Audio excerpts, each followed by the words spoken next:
Hello everyone स्वागत करुच्चे YouTube channel Odisha study house रे। तो पिलाମାନେ ଆଜିର ଭିଡ଼ିଓରେ ଆମେ ଦେଖିବା +3 फोर्थ सेमिस्टर जो ପିଲାମାନଙ୍କର ଓଡ଼ିଆ ଅନର୍ସ ରହିଛି। ତ फोर्थ सेमिस्टर ଓଡ଼ିଆ ଅନର୍ସ ତିନୋଟି ପେପର ରହିଛି, କୋର୍ पेपर 8, कोर पेपर 9 ଓ कोर पेपर 10। ତ कोर पेपर 8 ଓ कोर पेपर 9 ରୁ ଅଲରେଡ଼ି यूनिट 1 ରୁ 2 ମାର୍କ ବିଶିଷ୍ଟ କେତୋଟି ପ୍ରଶ୍ନ ମାନେ କଭର କରି ସାରିଛୁ। ଯେଉଁମାନେ ଦେଖିନେ ପ୍ଲେଲିଷ୍ଟକୁ ଯାଇକି ଦେଖିନେବ। ତ ଆଜି ଆମେ कोर पेपर 10 ଯେଉଁଟାକି प्रथम यूनिट रही सारला महाभारत दुर्योधनଙ୍କ रक्त नदी संतरण। तो से विषय रे आज आम 2 मार्क विशिष्ट मोस्ट सिलेक्टेड क्वेश्चन मैंने आलोचना करवा जहाँ तुम एग्जाम पे बहुत लाभदायक हेब।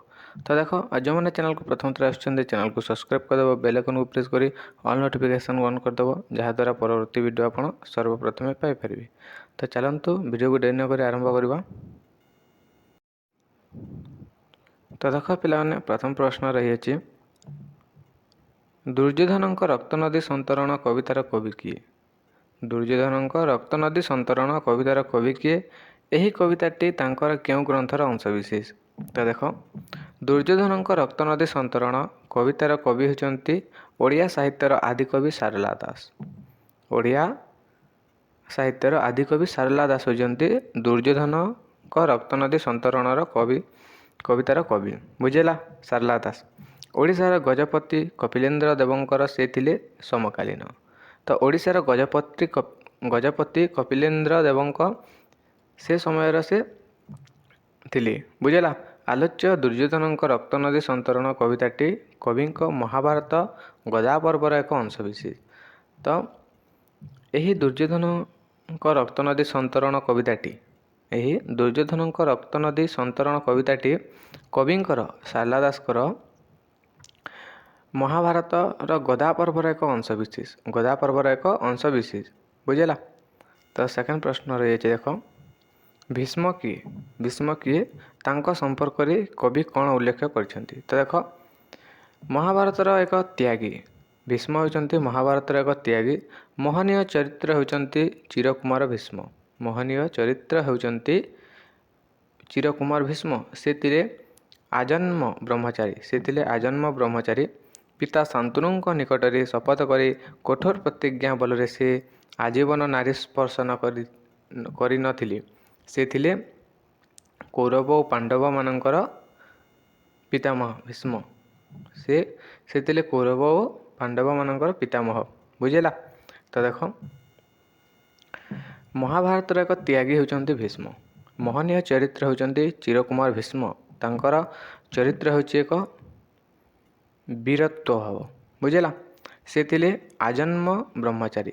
से आजीवन ब्रह्मचारी थिले। पिता शांतनुଙ୍କ निकटरे शपथ करथिले जे पिता शांतनुଙ୍କ निकटरे कठोर तपस्या करी शपथ करी प्रतिज्ञा बल से आजीवन नारी स्पर्श करि नथिले। आजीवन नारी स्पर्श करि नथिले। से थिले कौरव और पांडव मानकर पितामह। से थिले मृत्युजयी युद्धरु पलायन बेले बाटरे रक्त नदी देखी सेठारे भीष्मଙ୍କ कथा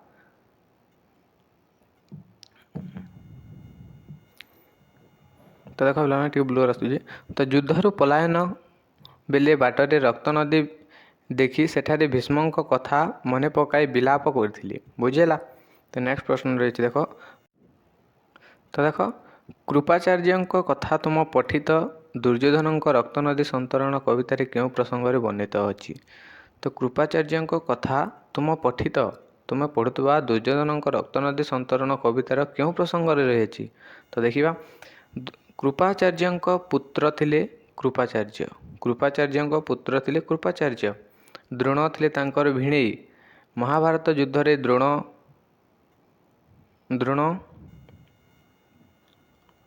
कौरव मानकर पक्ष समर्थन करी मृत्युवरण करने पर कृपाचार्य प्रतिशोध लिप्सु होई पांडव मानकर विरुद्ध रे अस्त्र उत्तोलन करथिले।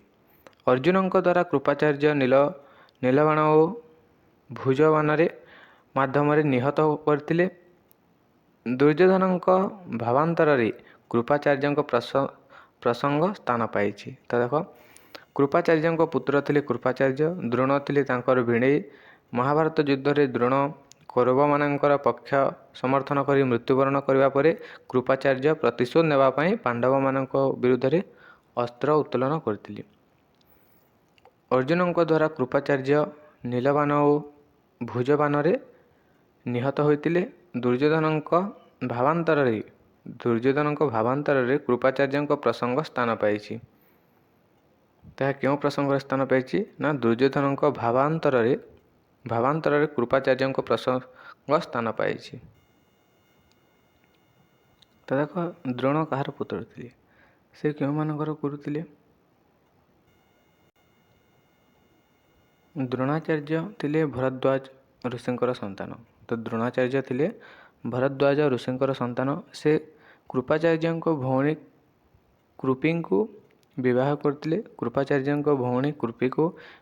କରିଥିଲେ। ଦ୍ରୋଣ ଥିଲେ କୌରବ ପାଣ୍ଡବଙ୍କର ଅସ୍ତ୍ରଗୁରୁ। ଦ୍ରୋଣାଚାର୍ଯ୍ୟ ଥିଲେ ପାଣ୍ଡବ ଓ କୌରବମାନଙ୍କର ଅସ୍ତ୍ରଗୁରୁ। ପରଶୁରାମଙ୍କ ଠାରୁ ସେ ବର ଲାଭ କରିଥିଲେ। ଦ୍ରୋଣ ପରଶୁରାମଙ୍କ ଠାରୁ ବର ଲାଭ କରିଥିଲେ। ବୁଝିଲା। ନେକ୍ସଟ, ଦୁର୍ଯ୍ୟୋଧନଙ୍କ ମିତ୍ର କିଏ ଥିଲେ? ସେ କାହାକୁ କବଚ କୁଣ୍ଡଲ ଦାନ କରି ପରାଭବ ଭଜିଥିଲେ? ତ ଦେଖ, ଦୁର୍ଯ୍ୟୋଧନଙ୍କ ମିତ୍ର ଥିଲେ ଦାନବୀର କର୍ଣ୍ଣ। ସେ ଅଙ୍ଗ ଦେଶର ନରପତି ଭାବେ ଅବସ୍ଥାପିତ ହୋଇଥିବାରୁ କୁରୁକ୍ଷେତ୍ର ଯୁଦ୍ଧରେ ସେ ଅର୍ଜୁନଙ୍କ ଠାରୁ ପରାଭବ ଭଜିଥିଲେ। କେବଳ ଆପଣଙ୍କର କବଚ କୁଣ୍ଡଲ ଇନ୍ଦ୍ରଙ୍କୁ ଦାନ କରିଥିବା ହେତୁ। ନେକ୍ସଟ ରହିଛି ଦେଖ, ଶଲ୍ୟ କିଏ? ସେ କାହା ପକ୍ଷ ନେଇ ସେନାପତି ପଦରେ ଅଳଙ୍କୃତ ହୋଇଥିଲେ? ତ ଦେଖ, ଶଲ୍ୟ ହେଉଛନ୍ତି ମଦ୍ର ଦେଶର ଅଧିପତି ଓ ଦୁର୍ଯ୍ୟୋଧନଙ୍କର ସମ୍ପର୍କୀୟ। କୁରୁକ୍ଷେତ୍ର ଯୁଦ୍ଧରେ ଏକଦା ସେ ଥିଲେ କୌରବ ବାହିନୀର ସେନାପତି। କର୍ଣ୍ଣ ରଥର ସେ ମଧ୍ୟ ଥିଲେ ସାରଥୀ। ଶଲ୍ୟ ଥିଲେ କର୍ଣ୍ଣ ରଥର ସାରଥୀ। ବୁଝିଲା। ନେକ୍ସଟ, କୃତବର୍ମା ପ୍ରସଙ୍ଗକୁ କବି କିପରି କବିତାରେ ବର୍ଣ୍ଣନା କରିଛନ୍ତି? ତ କୃତବର୍ମା କୌରବମାନଙ୍କ ତରଫରୁ ପାଣ୍ଡବମାନଙ୍କ ବିରୁଦ୍ଧରେ ଯୁଦ୍ଧ କରୁଥିଲେ। ମାତ୍ର ପରାସ୍ତ ହୋଇ କୃପାଚାର୍ଯ୍ୟଙ୍କ ପରି ସେ ଆତ୍ମଗୋପନ କରିବା ପାଇଁ ଯୁଦ୍ଧକ୍ଷେତ୍ରରୁ ପଳାୟନ କରିଥିଲେ। ତ ଦେଖ, କୃତବର୍ମା କୌରବମାନଙ୍କ ତରଫରୁ ପାଣ୍ଡବମାନଙ୍କ ବିରୁଦ୍ଧରେ ଯୁଦ୍ଧ କରୁଥିଲେ। କୃତବର୍ମା ହେଉଛନ୍ତି କୌରବମାନଙ୍କ ତରଫରୁ ପାଣ୍ଡବମାନଙ୍କ ବିରୁଦ୍ଧରେ ଯୁଦ୍ଧ କରୁଥିଲେ। ମାତ୍ର ପରାସ୍ତ ହୋଇ କୃପାଚାର୍ଯ୍ୟଙ୍କ ପରି ସେ ଆତ୍ମଗୋପନ କରିବା ପାଇଁ ମଧ୍ୟ ଯୁଦ୍ଧକ୍ଷେତ୍ରରୁ ପଳାୟନ କରିଥିଲେ। ନା କିଏ? କୃତବର୍ମା। ବୁଝିଲା। ନେକ୍ସଟ, ଅଶ୍ୱତ୍ଥାମା କିଏ? ତାଙ୍କ ବିଷୟରେ କବି କ'ଣ ଉଲ୍ଲେଖ କରିଛନ୍ତି? ତ ଦେଖ, ଗୁରୁ ଦ୍ରୋଣଙ୍କ ପୁତ୍ର ଭାବେ ଅଶ୍ୱତ୍ଥାମା ମହାଭାରତ ଯୁଦ୍ଧରେ ଜଣେ ପ୍ରମୁଖ କର୍ଣ୍ଣଧାର ହେଉଛନ୍ତି ଅଶ୍ୱତ୍ଥାମା। ଅର୍ଜୁନଙ୍କ ସହ ତାଙ୍କର ଭୀଷଣ ଯୁଦ୍ଧ ହୋଇଥିଲା। ଏକଥା ସମସ୍ତେ ଜାଣିଛନ୍ତି ପିଲାମାନେ। ସେ ଦୁର୍ଯ୍ୟୋଧନଙ୍କ ଦ୍ୱାରା ସେନାପତି ପଦ ମଣ୍ଡିତ ହୋଇ ଧୃଷ୍ଟଦ୍ୟୁମ୍ନଙ୍କ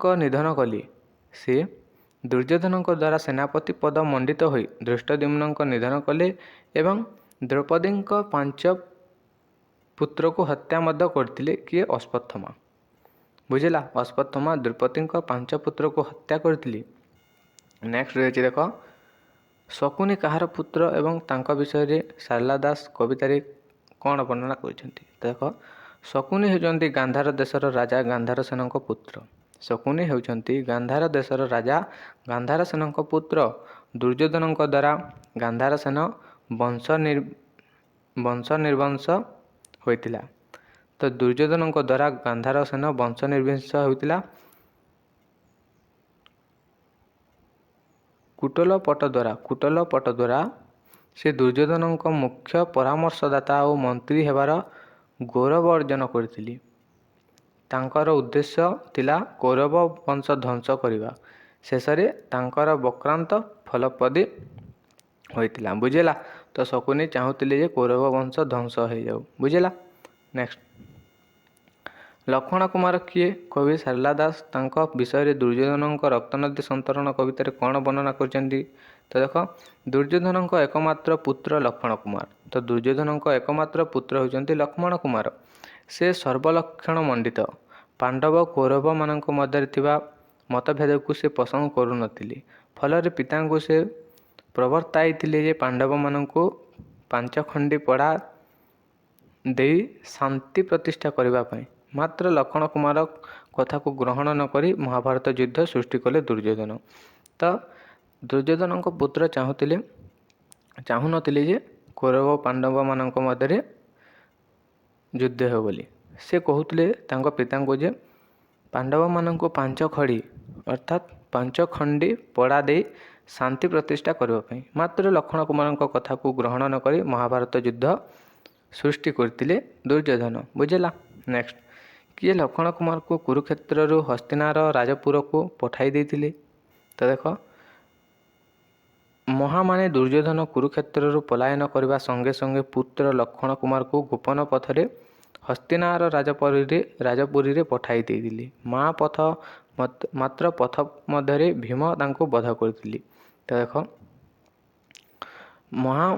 ମହାମାନେ ଦୁର୍ଯ୍ୟୋଧନ କୁରୁକ୍ଷେତ୍ରରୁ ପଳାୟନ କରିବା ସଙ୍ଗେ ସଙ୍ଗେ ପୁତ୍ର ଲକ୍ଷ୍ମଣ କୁମାରକୁ ମଧ୍ୟ ଗୋପନ ପଥରେ ହସ୍ତିନାର ରାଜପୁରୀରୁ ପଠାଇ ଦେଇଥିଲେ। ମାତ୍ର ପଥ ମଧ୍ୟରେ ଭୀମ ତାଙ୍କୁ ବଧ କରିଦେଇଥିଲେ। ନେକ୍ସଟ, ଦୁର୍ଯ୍ୟୋଧନଙ୍କ ଅଜ୍ଞାତସାରରେ କାହା ପିଠି ଉପରେ ବସି ରକ୍ତନଦୀ ଅତିକ୍ରମ କରୁଥିଲେ?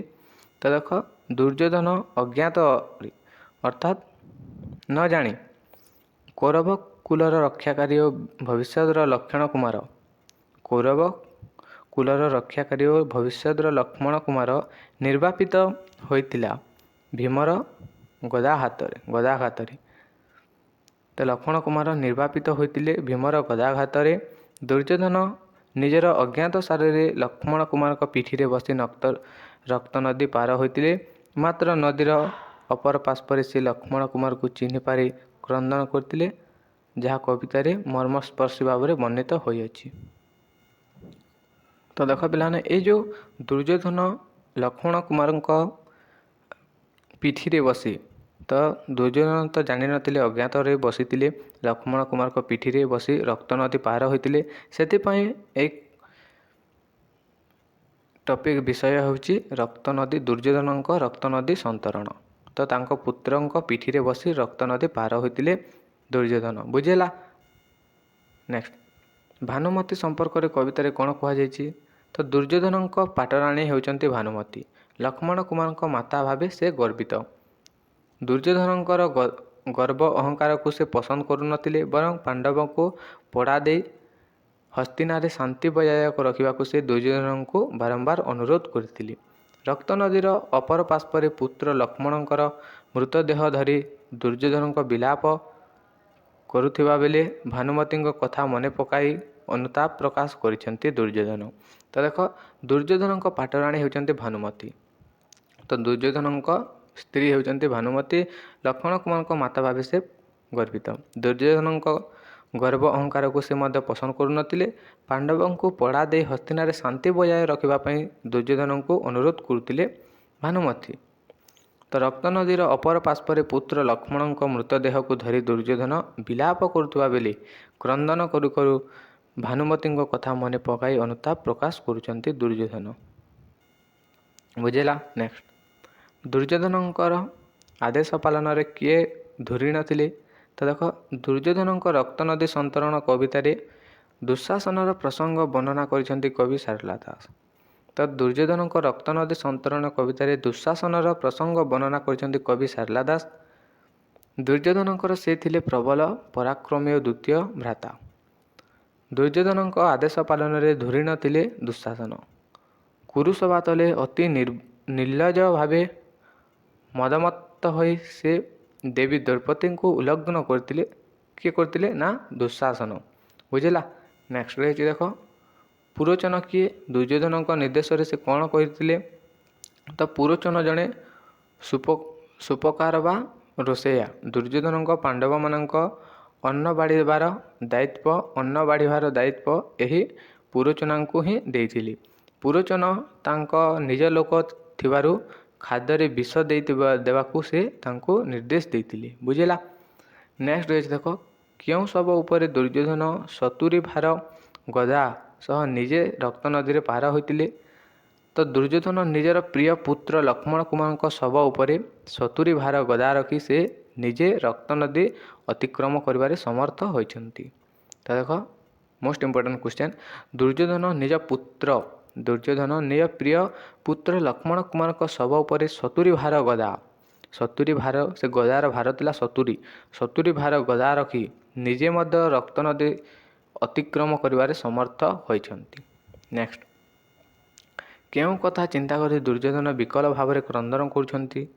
ତ ମୃତ୍ୟୁ ପରେ ମଧ୍ୟ ପୁତ୍ର ଲକ୍ଷ୍ମଣ କୁମାର ତାଙ୍କର ଜୀବନ ରକ୍ଷା କରିବାକୁ ସମର୍ଥ ହୋଇଛନ୍ତି। ଏହି କଥା ଚିନ୍ତା କରି ଦୁର୍ଯ୍ୟୋଧନ ବିକଳ ହୋଇ କାନ୍ଦିବାକୁ ଲାଗିଛନ୍ତି। ଲକ୍ଷ୍ମଣ କୁମାର ଚାରିତ୍ରିକ ଗୁଣ ବୋଲି ତାଙ୍କ ରୋଦନରେ ଚିତ୍ରିତ। ତ ଦେଖ, ମୃତ୍ୟୁ ପରେ ମଧ୍ୟ ପୁତ୍ର ଲକ୍ଷ୍ମଣ କୁମାର ମରିଗଲା ପରେ ମଧ୍ୟ ପୁତ୍ର ଲକ୍ଷ୍ମଣ କୁମାର ତାଙ୍କର ଜୀବନ ରକ୍ଷା କରିବାକୁ ଆଗେଇ ଆସିଛନ୍ତି। ବୁଝିଲା? ଏହି କଥା ଚିନ୍ତା କରି ଦୁର୍ଯ୍ୟୋଧନ ବିକଳ ହୋଇ କାନ୍ଦିବାକୁ ଲାଗୁଛନ୍ତି। ନେକ୍ସଟ ହେଉଛି, ଦୁର୍ଯ୍ୟୋଧନ କେଉଁଠାରୁ ଆଶ୍ରୟ ପାଇ ଯାଉଥିବା ବେଳେ ରକ୍ତର ନଦୀ ପ୍ରତିବନ୍ଧକ ସୃଷ୍ଟି କରିଛି? ତ ଦେଖ, ଦୁର୍ଯ୍ୟୋଧନ ଯୁଦ୍ଧକ୍ଷେତ୍ରରୁ ବ୍ୟାସ ସରୋବରରେ ଆଶ୍ରୟ ପାଇଁ ଯାଉଥିବା ବେଳେ ମନେ ରଖ ପିଲାମାନେ, ବ୍ୟାସ ସରୋବରରେ ଆଶ୍ରୟ କରିବା ପାଇଁ ଯାଉଥିବା ବେଳେ କୁରୁକ୍ଷେତ୍ରରୁ ପ୍ରବାହିତ ରକ୍ତ ନଦୀରେ ତାଙ୍କ ପଳାୟନ ପଥରେ ବାଧା ସୃଷ୍ଟି କରିଥିଲା। ନେକ୍ସଟ ରହିଛି ଦେଖ, ବୋଲେ ଏହା ଲେଖିଥିଲ ଶୋକ ପାଲେ ବିହି, ଏହି ଉକ୍ତିଟିର ତାତ୍ପର୍ଯ୍ୟ ପ୍ରକାଶ କର। ତ ଦେଖ, ରକ୍ତ ନଦୀ କୂଳରେ ଦୁଃଶାସନ, ଦ୍ରୋଣ, ଶକୁନି ଇତ୍ୟାଦିଙ୍କ ଶବକୁ ଧରି ସେ ବାହୁନିଛନ୍ତି ଏବଂ ତାଙ୍କୁ ରକ୍ତ ନଦୀ ପାର କରିବାକୁ ଭରସା କରିଛନ୍ତି। ସେ ଆଶାରେ ହିଁ ରହିଯାଇଛନ୍ତି, ତାଙ୍କୁ ରକ୍ତ ନଦୀ ପାର କରାଇ ପାରିନାହାନ୍ତି। ପାଣ୍ଡବମାନେ ଜାଣିଲେ ପ୍ରାଣ ଯିବ, ଏହି ଭୟରେ ସେ କପାଳରେ ହାତ ମାରି ବାହୁନିଛନ୍ତି। ନେକ୍ସଟ, କିଏ ଲକ୍ଷ୍ମଣ କୁମାରଙ୍କ ଶବକୁ ପୋତି ଦେଇ କାହା ଅଭିମୁଖେ ପଳାୟନ କରିଥିଲେ? ତ ଦେଖ, ମହାମାନେ ଦୁର୍ଯ୍ୟୋଧନ ଲକ୍ଷ୍ମଣ କୁମାରଙ୍କ ଶବକୁ ପୋତି ଦେଇ ବ୍ୟାସ ସରୋବର ଅଭିମୁଖେ ପଳାୟନ କରିଛନ୍ତି। ତାହା ଅତୀବ ଚିତ୍କାରଶକ ହୋଇପାରିଛି। ତ ଏଇଟା ଥିଲା +3 4th semester Odia honours core paper 10ର ୟୁନିଟ୍ 1, ଯେଉଁଟାକି ଶାରଳା ମହାଭାରତର ଦୁର୍ଯ୍ୟୋଧନଙ୍କ ରକ୍ତନଦୀ ସନ୍ତରଣ ଥିଲା। ତ ଆଶା କରୁଛି ଭିଡ଼ିଓଟି ଭଲ ହେଇଥିବ। ଭିଡ଼ିଓଟି ଭଲ ହେଇଥିଲେ ତୁମ ସାଙ୍ଗସାଥିମାନଙ୍କୁ ସେୟାର କରିଦେବ, ଯାହାଦ୍ୱାରା ସେମାନେ ମଧ୍ୟ ଉପକୃତ ହୋଇପାରିବେ। ଧନ୍ୟବାଦ।